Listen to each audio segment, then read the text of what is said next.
போகாதீங்க சார். கையை நீட்டுறீங்க sir. Sir பாருங்க சார். பாருங்க சார். சார் இங்கிட்டு பாருங்க சார்.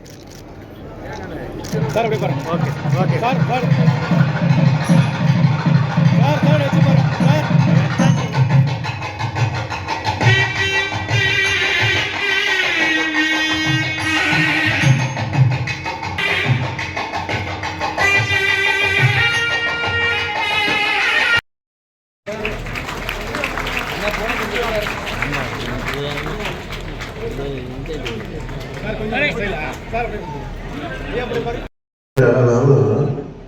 மேதை ஸ்ரீமுஷ ராஜா இதை பற்றி ஒவ்வொரு அடியும் பார்த்து எடுத்துருப்போம்.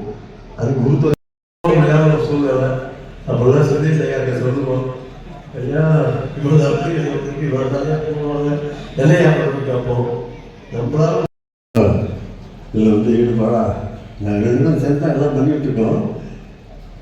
நல்லா வளர்ந்துருக்கோம், எல்லாம் நல்லா வளர்க்கணும். ஆண்டவனே சத்துருவை வேண்டி சபையின் தலைவர் ஜி.கே. வாசன் இந்த நேரத்தில் நான் உங்களுக்கு ஒன்றை சொல்கின்றேன். தியாக பெருமருடைய பூமியிலே நின்று கொண்டு அவர் சமாதியிலே இறைவனை நான் வழிபடுகின்ற நேரத்தில் வேண்டியது ஒன்றுதான். கரை புரண்டு ஓடுகின்ற கோதாவரி நீரை முதலிலே கொண்டு வந்து காவிரியில் இணைக்க வேண்டும். என் டெல்டா மக்கள் ஒருபோதும் நீருக்காக இயங்குகின்ற நிலை இந்த மண்ணிலே ஒருபோதும் இருக்கக்கூடாது. இறைவா, அதற்காக எங்களை அருள் புரிய வேண்டும் என்று நான் வேண்டிக் கொள்ள. எதற்கும் ஒரு மாற்று வேண்டும். இன்றைக்கும் கோதாவரியில் வெள்ளப்பெருக்கு என்பது ஆண்டுதோறும் நடைபெறுகிறது. காவிரியில் வெள்ளப்பெருக்கு என்பது ஆண்டுதோறும் இல்லை. ஆகவே இந்த தேசத்தினுடைய நதிகள் இணைக்கப்படாமல் இந்த தேசத்தினுடைய நீர் தேவைகளை யாராலும் பூர்த்தி செய்ய முடியாது என்று நம்புகின்றவர்களில் நானும் ஒருவர்.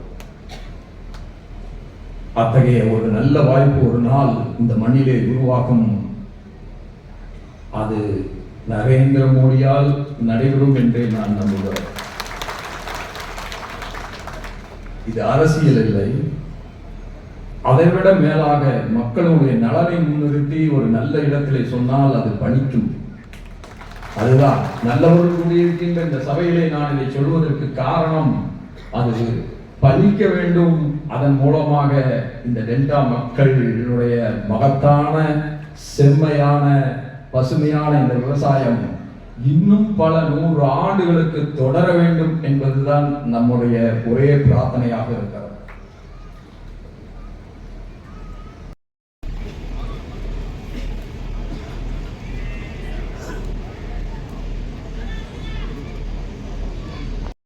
வணக்கம்.